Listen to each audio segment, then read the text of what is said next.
Hi friends, welcome to biology for DSC. నేను మీ Harleela. Friends, APTET 2024 biology paper 2A సిలబస్లో భాగంగా సజీవ ప్రపంచము లివింగ్ వరల్డ్ గురించి ఈ వీడియోలో డిస్కస్ చేద్దాం. పార్ట్ 6ని ఈ వీడియోలో చూద్దాం. వీడియోలోకి వెళ్ళే ముందు బయాలజీ ఫర్ డిఎస్సి ఛానల్ని లైక్, షేర్, సబ్స్క్రైబ్ చేయండి. Stay tuned and keep watching. ప్రతి కణము దాని అంతర్భాగాలను బాహ్య వాతావరణం నుండి వేరు చేసి ఉంచడానికి దాని చుట్టూ ఒక త్వచాన్ని కలిగి ఉంటుంది. ప్రతి కణము దాని అంతర్భాగాలను బాహ్య వాతావరణం నుండి వేరు చేసి ఉంచడానికి దాని చుట్టూ ఒక త్వచాన్ని కలిగి ఉంటుంది. కణాంగాలకు సంబంధించి కొన్ని ముఖ్యమైన ఉదాహరణలు: అంతర్జీవ ద్రవ్యజాలము, మైటోకాండ్రియా, గాల్జీ సంక్లిష్టము, ప్లాస్టిడ్లు, లైసోజోములు, రిక్టికలు ముఖ్యమైనవి. కణాంగాలలో ముఖ్యమైనవి ఏంటి? అంతర్జీవ ద్రవ్యజాలము, మైటోకాండ్రియా, గాల్జీ సంక్లిష్టము, లైసోజోములు, ప్లాస్టిడ్లు, రిక్టికలు ముఖ్యమైనవి. ఎందుకంటే అవి కణాలలో చాలా కీలకమైన విధులను నిర్వహిస్తాయి. ఫస్ట్ అంతర్జీవ ద్రవ్యజాలం గురించి డిస్కస్ చేద్దాం. అంతర్జీవ ద్రవ్యజాలం ఎండోప్లాజ్మిక్ రెటిక్యులం ER అనేది త్వచం చేత ఆవరించబడిన నాళాలు, పొరలతో కూడిన పెద్ద వల వంటి నిర్మాణము. అంతర్జీవ ద్రవ్యజాలము ఎండోప్లాజ్మిక్ రెటిక్యులం అనేది త్వచం చేత ఆవరించబడిన నాళాలు, పొరలతో కూడిన పెద్ద వల వంటి నిర్మాణము. ఇది పొడవైన గొట్టాలు లేదా గుండ్రటి లేదా దీర్ఘచతురస్రాకారపు సంచుల్లాగా, కోసాల్లాగా కనిపిస్తుంది అన్నమాట. ER త్వచము నిర్మాణంలో ప్లాజ్మా పొరను పోలి ఉంటుంది.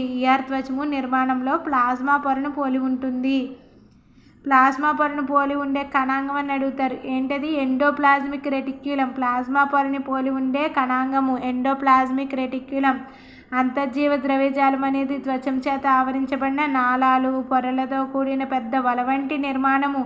ఇది పొడవైన గొట్టాలు లేదా గుండ్రటి లేదా దీర్ఘచతురస్రాకారపు సంచుల్లాగా కనిపిస్తుంది. ఎండోప్లాజ్మిక్ రెటిక్యులం నిర్మాణంలో ప్లాజ్మా పొరని పోలి ఉంటుంది. ఎలా ఉంటుంది ఎండోప్లాజ్మిక్ రెటిక్యులం? పెద్ద వల వంటి నిర్మాణము, త్వచం చేత ఆవరించబడిన నాళాలు, పొరలతో కూడిన పెద్ద వల వంటి నిర్మాణము. ఈ అంతర్జీవ ద్రవ్యజాలము పొడవైన గొట్టాలు లేదా గుండ్రని లేదా దీర్ఘచతురస్రాకారపు సంచుల్లా కనిపిస్తుంది అన్నమాట. ఎండోప్లాజ్మిక్ రెటిక్యులంలో రకాలను గురించి ఇప్పుడు చూద్దాం. ఎండోప్లాజ్మిక్ రెటిక్యులం రెండు రకాలు ఎండోప్లాజ్మిక్ రెటిక్యులం ఉన్నాయన్నమాట. ER అనేవి రెండు రకాల అంతర్జీవ ద్రవ్యజాలాలు ఉన్నాయి. ఫస్ట్ టైప్ ఏంటి? గరుకు అంతర్జీవ ద్రవ్యజాలం రఫ్ ఎండోప్లాజ్మిక్ రెటిక్యులం. నునుపు అంతర్జీవ ద్రవ్యజాలం smooth endoplasmic reticulum. Rough endoplasmic reticulum సూక్ష్మదర్శిని కింద గరుకుగా కనిపిస్తుంది, ఎందుకంటే దాని ఉపరితలంపై రైబోజోములు అనబడే రేణువులు అతుకుబడి ఉంటాయి. ఈ రఫ్ ఎండోప్లాజ్మిక్ రెటిక్యులం సూక్ష్మదర్శినిలో చూడడానికి ఎలా కనిపిస్తుంది? గరుకుగా కనిపిస్తుంది, ఎందుకంటే దాని ఉపరితలంపై రైబోజోములు అనబడే రేణువులు అతుకుబడి ఉంటాయి. రఫ్ ఎండోప్లాజ్మిక్ యొక్క ఉపరితలంలో అన్ని క్రియాశీల కణాలలో ఉండే రైబోజోములు ప్రోటీన్ల తయారీకి సంబంధించిన ప్రదేశాలు. ఈ రైబోజోములు ఎందుకు? అన్ని క్రియాశీల కణాలలో ఉండే రైబోజోములు దేనికి? ప్రోటీన్ల తయారీకి, ప్రోటీన్ల సంశ్లేషణకి, ప్రోటీన్ల తయారీకి ఈ రైబోజోములు అనేవి తయారీకి సంబంధించిన ప్రదేశాలు అన్నమాట. మనం పటంలో వృక్షకణాన్ని చూడొచ్చు. వృక్షకణంలో భాగాలైన హరిత రేణువులు, కణద్రవ్యము, రైబోజోములు, మైటోకాండ్రియా, కణకవచము, ప్రక్కనున్న కణకవచము, ప్లాస్మా పొర, కేంద్రక త్వచము, గాల్జీ సంక్లిష్టము, కేంద్రకము, గరుకు అంతర్జీవ ద్రవ్యజాలము, లైసోజోమ్, నునుపు అంతర్జీవ ద్రవ్యజాలాలను మనం పటంలో చూడొచ్చు. ఇక్కడ ఇది నునుపు అంతర్జీవ ద్రవ్యజాలం, ఇది గరుకు అంతర్జీవ ద్రవ్యజాలం. గరుకు అంతర్జీవ ద్రవ్యజాలం యొక్క ఉపరితలం పైన ఈ రైబోజోములు అతుకబడి ఉంటాయి. ఈ రైబోజోములు ఎందుకు?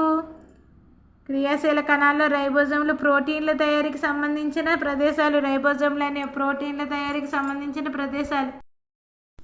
కణం పనిచేయడానికి అవసరమయ్యే కొవ్వు అణువులు లేదా లిపిడ్ల తయారీలో ఈ స్మూత్ ఎండోప్లాజ్మిక్ రెటిక్యులం సహాయపడుతుంది. స్మూత్ ఎండోప్లాజ్మిక్ రెటిక్యులం యొక్క విధి ఏంటి? కణం పనిచేయడానికి అవసరమైన కొవ్వు అణువులు లేదా లిపిడ్ల తయారీలో ఈ స్మూత్ ఎండోప్లాజ్మిక్ రెటిక్యులం సహాయపడుతుంది. వీటిలో కొన్ని ప్రోటీన్లు మరియు లిపిడ్లు కణత్వచాన్ని నిర్మించడంలో సహాయపడతాయి. ఈ స్మూత్ ఎండోప్లాజ్మిక్ రెటిక్యులంలో ఉండే ప్రోటీన్లు మరియు లిపిడ్లు అనేవి కణత్వచాన్ని నిర్మించడంలో అంటే ప్లాస్మా త్వచాన్ని నిర్మించడంలో సహాయపడతాయి. ఈ ప్రక్రియను త్వచ జీవోత్పత్తి అంటారు. ఈ ప్లాస్మా త్వచం తయారీకి కావాల్సిన ప్రోటీన్లు లిపిడ్లు అనేవి నిర్మించడానికి సహాయపడతాయి కదా స్మూత్ ఎండోప్లాజ్మిక్ రెటిక్యులంలో. ఈ ప్రక్రియను త్వచ జీవోత్పత్తి అంటాం. కొన్ని ఇతర ప్రోటీన్లు లిపిడ్లు ఎంజైమ్లు మరియు హార్మోన్లుగా పనిచేస్తాయి. కొన్ని ఇతర ప్రోటీన్లు లిపిడ్లు ఎంజైమ్లు మరియు హార్మోనులుగా పనిచేస్తాయి. వివిధ కణాలలో ఎండోప్లాజ్మిక్ రెటిక్యులం కనిపించే తీరులో చాలా తేడా ఉన్నప్పటికీ ఇది ఎల్లప్పుడూ జీవ కణజాల వ్యవస్థను ఏర్పరుస్తుంది. ఈ ఎండోప్లాజ్మిక్ రెటిక్యులం అనేది ఎల్లప్పుడూ జీవ కణజాల వ్యవస్థని ఏర్పరుస్తుంది. జీవ కణజాల వ్యవస్థని ఏర్పరుస్తుంది. ఎండోప్లాజ్మిక్ రెటిక్యులం కనిపించే తీరులో చాలా తేడాలు ఉన్నప్పటికీ అది ఎల్లప్పుడూ జీవ కణజాల వ్యవస్థని ఏర్పరుస్తుంది.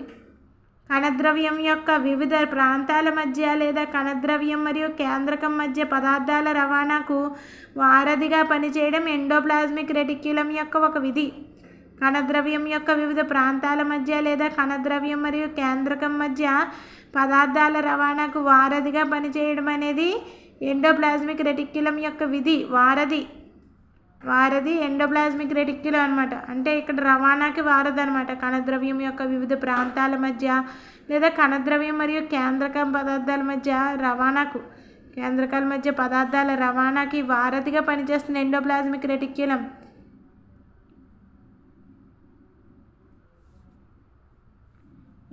కణం యొక్క కొన్ని జీవరసాయన చర్యలకు ఉపరితలాన్ని అందించే కణద్రవ్య అల్లికగా పనిచేస్తుంది.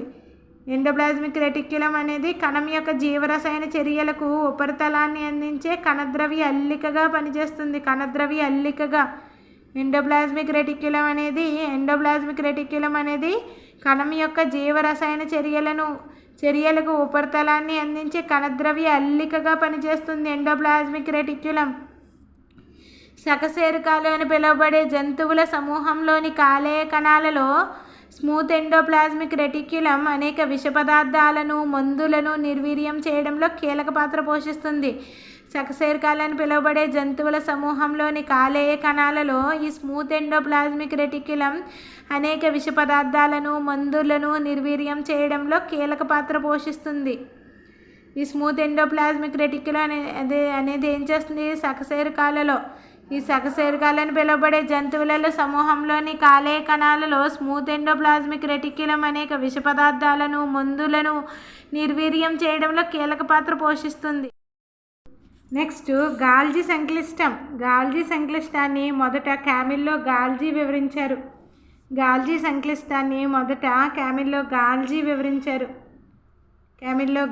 వివరించారు. వీటిలో సిస్టర్నేలు అనే కోశాలతో కూడిన త్వచ వ్యవస్థ దాదాపు సమాంతరంగా అమర్చబడి దొంతరులుగా ఉంటాయి. ఈ గాల్జీ సంక్లిష్టంలో సిస్టర్నే అనే కోశాలతో కూడిన త్వచ వ్యవస్థ దాదాపు సమాంతరంగా అమర్చబడి దొంతరులుగా ఉంటాయి. ఈ త్వచాలు తరచుగా యొక్క పొరలతో సంబంధాలను కలిగి ఉండి సంక్లిష్ట కణయుత త్వచ వ్యవస్థలో మరొక భాగాన్ని ఏర్పరుస్తాయి. ఈ త్వచాలు వరుసగా ఎండోప్లాజ్మిక్ రెటిక్యులం యొక్క పొరలతో సంబంధాలను కలిగి ఉండి సంక్లిష్ట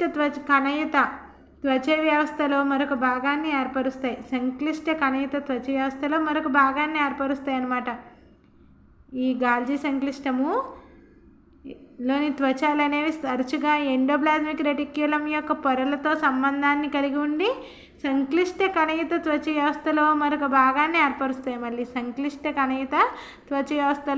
భాగాన్ని ఏర్పరుస్తాయి. ఎండోప్లాజ్మిక్ రెటిక్యులం సమీపంలో సంశ్లేషణ చేయబడిన పదార్థం కట్టగా చేయబడి గాల్జీ సంక్లిష్టం ద్వారా కణం లోపల మరియు వెలుపల ఉన్న వివిధ భాగాలకు పంపబడుతుంది. ఎండోప్లాజ్మిక్ రెటిక్యులం సమీపంలో సంశ్లేషణ చేయబడిన పదార్థము కట్టగా చేయబడి గాల్జీ సంక్లిష్టం ద్వారా కణం లోపల మరియు వెలుపల ఉన్న వివిధ భాగాలకు పంపబడుతుంది. గాల్జీ సంక్లిష్టం ద్వారా కణం లోపల మరియు వెలుపల ఉన్న వివిధ భాగాలకి పంపబడుతుంది అన్నమాట.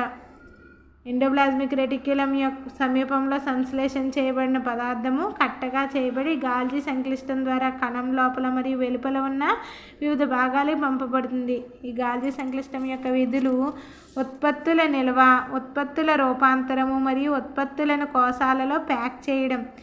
ఉత్పత్తుల నిల్వ, ఉత్పత్తుల రూపాంతరము మరియు ఉత్పత్తులను కోశాలలో ప్యాక్ చేయడం. కొన్ని సందర్భాలలో గాల్జీ సంక్లిష్టంలోని సరళమైన చక్కెరల నుండి సంక్లిష్ట చక్కెరలను తయారు చేయవచ్చు.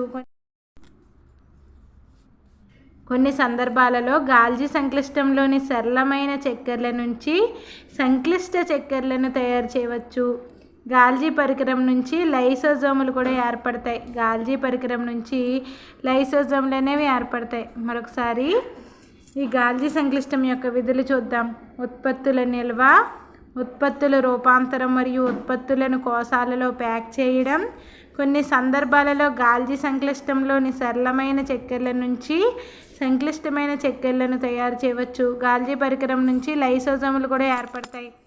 క్యామిల్లో గాల్జీ 1843లో బ్రెస్సియా సమీపంలోని కోర్టెనోలో జన్మించాడు. క్యామిల్లో గాల్జీ 1843లో బ్రెస్సియా సమీపంలోని కోర్టెనోలో జన్మించాడు. అతను పావియా విశ్వవిద్యాలయంలో వైద్య విద్యను అభ్యసించారు. క్యామిల్లో గాల్జీ పావియా విశ్వవిద్యాలయంలో వైద్య విద్యను అభ్యసించారు. గాల్జీ నిర్వహించిన అత్యంత ప్రాముఖ్యత కలిగిన పని స్వతంత్ర నాడీ మరియు నాడీ కణ నిర్మాణాలను రంజనం చేసే విప్లవాత్మక పద్ధతి. గాల్జీ నిర్వహించిన అత్యంత ప్రాముఖ్యత కలిగిన పని స్వతంత్ర నాడీ మరియు నాడీ కణ నిర్మాణాలను రంజనం చేసే విప్లవాత్మక పద్ధతి. ఈ పద్ధతిని బ్లాక్ రియాక్షన్ అంటారు. గాల్జీ నిర్వహించిన అత్యంత ప్రాముఖ్యత కలిగిన పని ఏంటి? స్వతంత్ర నాడీ మరియు నాడీ కణ నిర్మాణాలను రంజనం చేసే విప్లవాత్మక పద్ధతి. ఈ పద్ధతిని బ్లాక్ రియాక్షన్ అని కూడా అంటారు. నెక్స్ట్, ఈ పద్ధతి సిల్వర్ నైట్రేట్ యొక్క బలహీనమైన ద్రావణాన్ని ఉపయోగించి కణాల ప్రక్రియలు మరియు అత్యంత సున్నితమైన శాఖల్ని గుర్తించడంలో చాలా విలువైనది. మనం ఇక్కడ బ్లాక్ రియాక్షన్ అనుకున్నాం కదా, బ్లాక్ రియాక్షన్. ఈ బ్లాక్ రియాక్షన్ అంటే ఏంటి? బ్లాక్ రియాక్షన్ పద్ధతి సిల్వర్ నైట్రేట్ యొక్క బలహీనమైన ద్రావణాన్ని ఉపయోగించి కణాల ప్రక్రియలు మరియు అత్యంత సున్నితమైన శాఖల్ని గుర్తించడంలో చాలా విలువైనది. ఇతను సాంకేతికతను సవరించడం, మెరుగుపరచడం వంటి విధానాలపై తన జీవితాంతం పనిచేస్తూనే ఉన్నారు. గాల్జీ తన పనికి గుర్తింపుగా అత్యున్నత గౌరవాలు మరియు అవార్డులను అందుకున్నారు. 1906లో నాడీ వ్యవస్థ నిర్మాణంపై చేసిన కృషికి శాంటియాగో రామోనీ కాజల్తో కలిసి నోబెల్ బహుమతిని పంచుకున్నారు. 1906లో నాడీ వ్యవస్థ నిర్మాణంపై చేసిన కృషికి శాంటియాగో రామోనీ కాజల్తో కలిసి నోబెల్ బహుమతిని పంచుకున్నారు. నెక్స్ట్, లైసోజోములు అన్నమాట. నిర్మాణాత్మకంగా లైసోజోములు జీర్ణక్రియ ఎంజైమ్లతో నిండిన త్వచం చేత ఆవరించబడిన కోశాలు. ఈ లైసోజోములు ఏంటి? నిర్మాణాత్మకంగా లైసోజోములు అనేవి జీర్ణ ఎంజైమ్లతో కూడిన త్వచం చేత ఆవరించబడిన కోశాలు. ఈ ఎంజైమ్లు RER చేత తయారు చేయబడ్డాయి. ఈ ఎంజైమ్లు RER రఫ్ ఎండోప్లాజ్మిక్ రెటిక్యులం చేత తయారు చేయబడ్డాయి. నిర్మాణాత్మకంగా లైసోజోములు జీర్ణ ఎంజైమ్లతో నిండిన త్వచం చేత ఆవరించబడిన కోశాలు. ఈ ఎంజైమ్లు రఫ్ ఎండోప్లాజ్మిక్ రెటిక్యులం చేత తయారు చేయబడ్డాయి. లైసోజోములు ఒక రకంగా కణ వ్యర్థాలను విసర్జించే వ్యవస్థ. లైసోజోములు ఏంటి? ఒక రకంగా కణ వ్యర్థాలను విసర్జించే వ్యవస్థ. లైసోజోములు ఒక రకంగా కణ వ్యర్థాలను విసర్జించే వ్యవస్థ.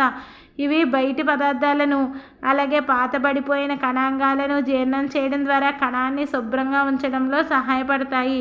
కణంలోకి ప్రవేశించే బయట పదార్థాలు, బ్యాక్టీరియా లేదా ఆహారము, అలాగే పాత కణాంగాలు లైసోజోమ్లలో అంతరించిపోతాయి. ఇవి సంక్లిష్ట పదార్థాలను సరళమైన పదార్థాలుగా విచ్ఛిన్నం చేస్తాయి. కణంలోకి ప్రవేశించే బయట పదార్థాలు, బ్యాక్టీరియా లేదా ఆహారము, అలాగే పాత కణాంగాలు లైసోజోమ్లలో అంతరించిపోతాయి. ఇవి సంక్లిష్ట పదార్థాలను సరళమైన పదార్థాలుగా విచ్ఛిన్నం చేస్తాయి. నెక్స్ట్ ఏంటి? లైసోజోములలో సేంద్రియ పదార్థాలను విచ్ఛిన్నం చేసే శక్తివంతమైన ఎంజైమ్లు ఉంటాయి. లైసోజోమ్లలో సేంద్రియ పదార్థాలను విచ్ఛిన్నం చేసే శక్తివంతమైన ఎంజైమ్లు ఉంటాయి. లైసోజోమ్లలో సేంద్రియ పదార్థాలను విచ్ఛిన్నం చేసే శక్తివంతమైన ఎంజైమ్లు ఉంటాయి. కణజీవ క్రియలలో భంగం వాటిల్లినప్పుడు, ఉదాహరణకు కణం దెబ్బతిన్నప్పుడు లైసోజోములు పగిలి వాటిలోని ఎంజైములు ఆ కణాన్ని జీర్ణం చేస్తాయి. కాబట్టి లైసోజోమ్లను కణం యొక్క స్వయం విచ్ఛత్తి సంచులు అని కూడా అంటారు. కణజీవ క్రియలలో భంగం వాటిల్లినప్పుడు, ఉదాహరణకి కణం దెబ్బతిన్నప్పుడు లైసోజోములు పగిలి వాటిలోని ఎంజైమ్లు ఆ కణాన్ని జీర్ణం చేస్తాయి. కాబట్టి లైసోజోములను కణం యొక్క స్వయం విచ్ఛత్తి సంచులని కూడా అంటారు. లైసోజోములు నిర్మాణాత్మకంగా లైసోజోములు జీర్ణ ఎంజైములతో నిండిన త్వచం చేత ఆవరించబడిన కోశాలు. ఈ ఎంజైమ్లు ఏంటి? రఫ్ ఎండోప్లాజ్మిక్ రెటిక్యులం చేత తయారు చేయబడ్డాయి. లైసోజోములు ఒక రకంగా కణ వ్యర్థాలను విసర్జించే వ్యవస్థ. కణ వ్యర్థాలను విసర్జించే వ్యవస్థే లైసోజోములు అన్నమాట.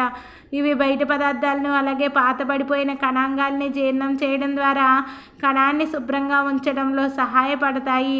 కణంలోకి ప్రవేశించే బయట పదార్థాలు, బ్యాక్టీరియా లేదా ఆహారము, అలాగే పాత కణాంగాలు లైసోజోములలో అంతరించిపోతాయి. ఇవి సంక్లిష్ట పదార్థాలను సరళమైన పదార్థాలుగా విచ్ఛిన్నం చేస్తాయి. లైసోజోములలో సేంద్రియ పదార్థాలను విచ్ఛిన్నం చేసే శక్తివంతమైన ఎంజైమ్లు ఉంటాయి.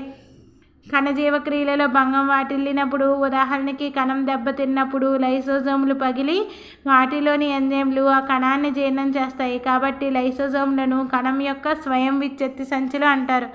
లైసోజోములను కణం యొక్క స్వయం విచ్ఛత్తి సంచులు అంటారు. Next mitochondria. మైటోకాండ్రియాను కణశక్త్యాగారాలు అంటారు. ఇవి 2 రకాల త్వచాలతో కప్పబడి ఉంటాయి. మైటోకాండ్రియాని ఏమంటాము? కణశక్త్యాగారాలు అంటాము. ఇవి 2 రకాల త్వచాలతో కప్పబడి ఉంటాయి. మైటోకాండ్రియాలో బయటి త్వచము రంధ్రయుతంగా ఉంటుంది, లోపల త్వచము లోతుగా ముడతబడి ఉంటుంది. మైటోకాండ్రియాలో బయట త్వచము రంధ్రయుతంగా ఉంటుంది, లోపలి త్వచము లోతుగా ముడతలు పడి ఉంటుందన్నమాట. ఈ ముడతలు ఏటీపీ ఉత్పాదక రసాయనిక చర్యల కోసం ఉపరితల వైశాల్యాన్ని అధికం చేస్తాయి. మైటోకాండ్రియాలో బయట త్వచం ఎలా ఉంటుంది? రంధ్రయుతంగా ఉంటుంది, లోపల త్వచం ఏమో ముడతలు పడి ఉంటుందన్నమాట. ఈ ముడతలు ఏం చేస్తాయి? ఏటీపీ ఉత్పాదక రసాయన చర్యల కోసం ఉపరితల వైశాల్యాన్ని అధికం చేస్తాయి. ఏటీపీ ఉత్పత్తి కోసం జరిగే రసాయన చర్యల కోసం ఉపరితల వైశాల్యాన్ని ఎక్కువగా చేయడానికి ముడతలు అనేవి సహాయపడతాయి అన్నమాట. నెక్స్ట్ జీవికి అవసరమైన వివిధ రసాయన కార్యకలాపాలకు కావలసిన శక్తిని మైటోకాండ్రియా ఏటీపీ అణువుల రూపంలో విడుదల చేస్తుంది. జీవికి అవసరమైన వివిధ రసాయన కార్యకలాపాలకు కావలసిన శక్తిని మైటోకాండ్రియా ఏటీపీ అణువుల రూపంలో విడుదల చేస్తుంది. ఏటీపీని కణం యొక్క శక్తి నగదు, ఎనర్జీ కరెన్సీ అంటారు. ఏటీపీని కణం యొక్క శక్తి నగదు, ఎనర్జీ కరెన్సీ అంటారు. ఏటీపీని ఏమంటాం? కణం యొక్క శక్తి నగదు అంటాం. ఏటీపీని కణం యొక్క శక్తి నగదు, ఎనర్జీ కరెన్సీ అనే అంటారు. కొత్త రసాయనిక సమ్మేళనాలను తయారు చేయడానికి మరియు యాంత్రిక పని కోసం శరీరం ఏటీపీలో నిల్వ చేయబడిన శక్తిని ఉపయోగిస్తుంది. కొత్త రసాయన సమ్మేళనాలను తయారు చేయడానికి మరియు యాంత్రిక పని కోసం శరీరం ఏటీపీలో నిల్వ చేయబడిన శక్తిని ఉపయోగిస్తుంది. మైటోకాండ్రియాలు ప్రత్యేకమైన కణాంగాలు, అనగా అవి వాటి సొంత డిఎన్ఏ మరియు రైబోజోమ్లను కలిగి ఉంటాయి. మైటోకాండ్రియాలు ప్రత్యేకమైన కణాంగాలు. ఎందుకు? అవి వాటి సొంత డిఎన్ఏను మరియు రైబోజోములను కలిగి ఉంటాయి. మైటోకాండ్రియా కొన్ని స్వంత ప్రోటీన్లను తయారు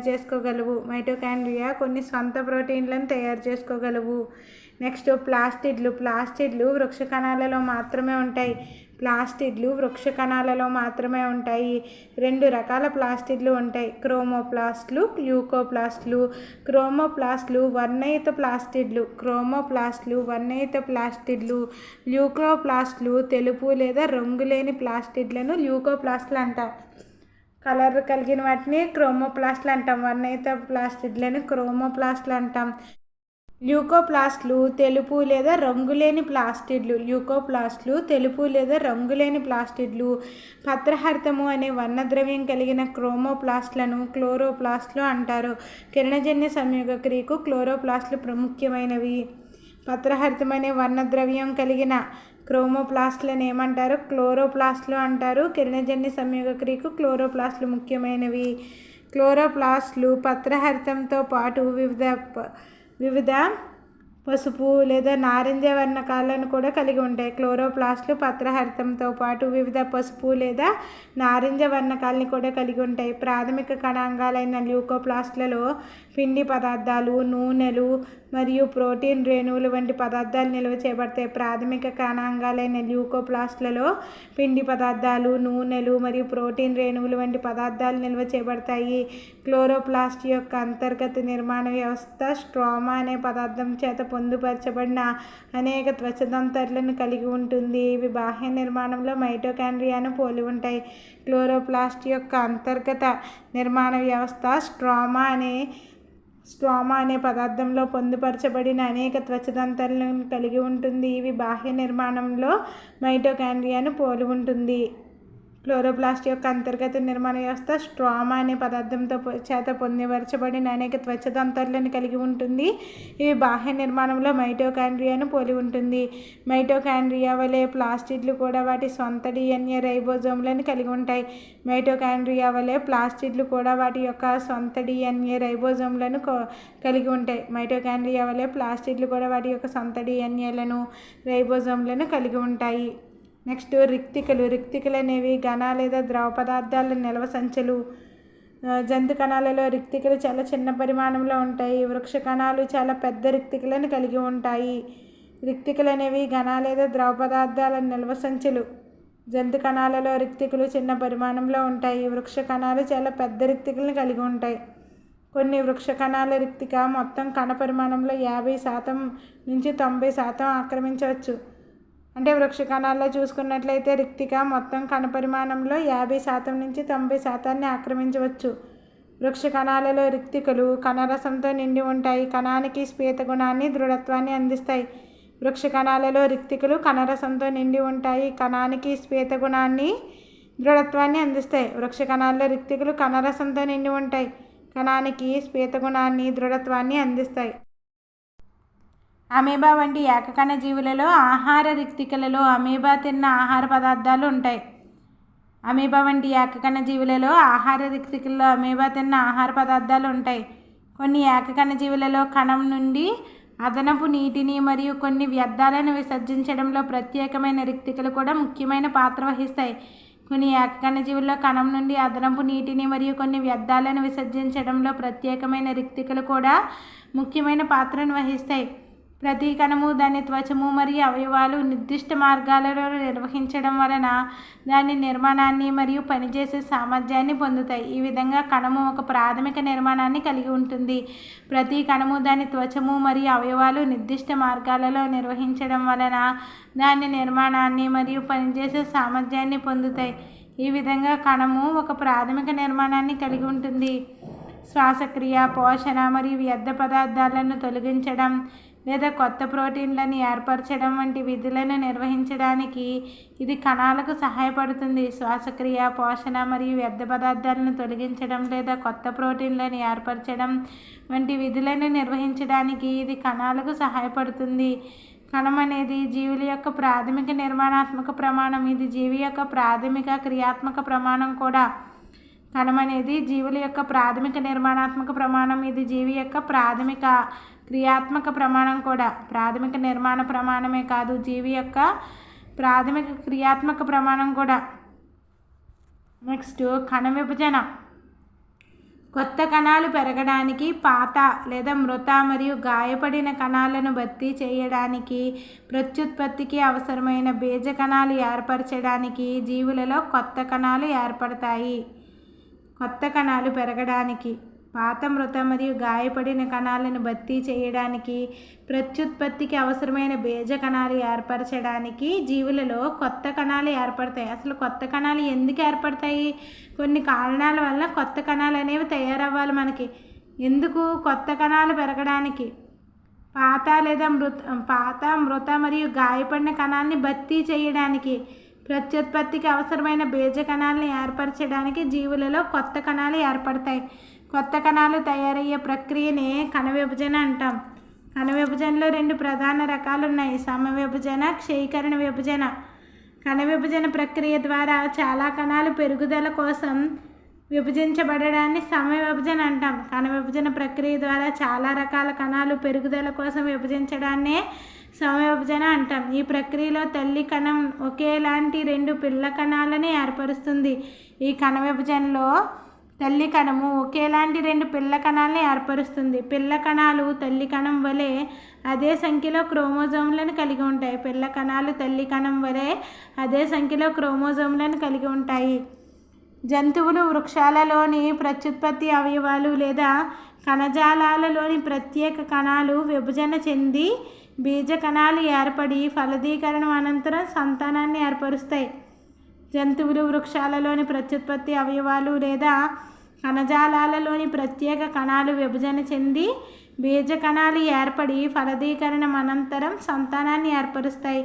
ఒక కణము క్షయీకరణ విభజన ద్వారా విభజించినప్పుడు అది కేవలం 2 కణాలకు బదులుగా 4 కొత్త కణాలను ఏర్పరుస్తుంది.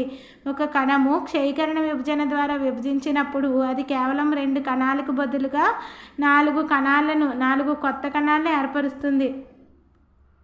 క్షయీకరణ విభజన ఏం చేస్తుంది? క్షయీకరణ విభజన ద్వారా విభజించినప్పుడు అది కేవలం 2 కణాలకి బదులుగా 4 కొత్త కణాలు ఏర్పడతాయి అన్నమాట. క్షయీకరణ విభజనలో ఏర్పడే పిల్ల కణాల సంఖ్య 4 కణాలు.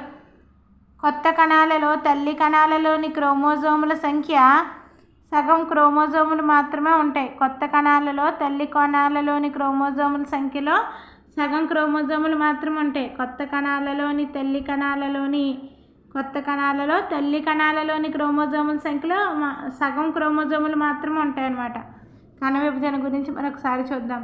కొత్త కణాలు పెరగడానికి, పాత, మృత మరియు గాయపడిన కణాలని భర్తీ చేయడానికి, ప్రత్యుత్పత్తికి అవసరమైన బీజ కణాలు ఏర్పరచడానికి జీవులలో కొత్త కణాలు ఏర్పడతాయి. కొత్త కణాలు తయారయ్యే ప్రక్రియను కణ విభజన అంటాం. కణ విభజనలో 2 ప్రధాన రకాలు ఉన్నాయి: సమయ విభజన, క్షయీకరణ విభజన. కణ విభజన ప్రక్రియ ద్వారా చాలా కణాలు పెరుగుదల కోసం విభజించబడడాన్నే సమయ విభజన అంటాం.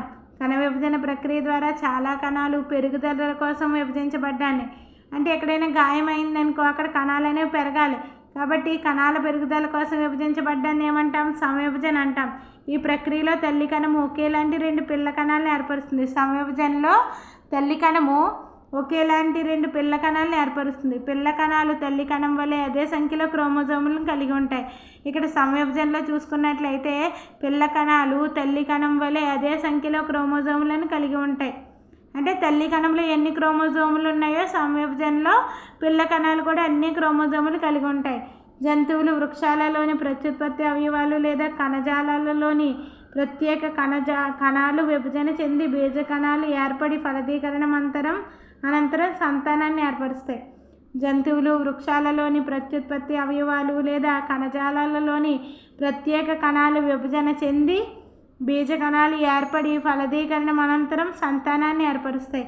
ఒక కణము క్షయీకరణ విభజన ద్వారా విభజించబడినప్పుడు అది కేవలం 2 కణాలకి బదులుగా 4 కొత్త కణాలను ఏర్పరుస్తుంది. క్షయీకరణ విభజనలో కొత్త కణాలలోని తల్లి కణాలలోని క్రోమోజోముల సంఖ్య సగం క్రోమోజోములు మాత్రమే ఉంటాయి అన్నమాట. తల్లి కణంలోని క్రోమోజోముల సంఖ్యలో సగం మాత్రమే ఉంటాయి. ఎక్కడ? క్షయీకరణ విభజనలో పిల్ల కణాలలో క్రోమోజోముల సంఖ్య సగమే ఉంటుందన్నమాట. తల్లి కణాల క్రోమోజోముల సంఖ్యలో సగమే ఉంటుంది. కానీ సమయ విభజనలో తల్లి కణాల్లో ఎన్ని క్రోమోజోములు ఉంటాయో పిల్ల కణాల్లో కూడా అంతే క్రోమోజోములు ఉంటాయి అన్నమాట.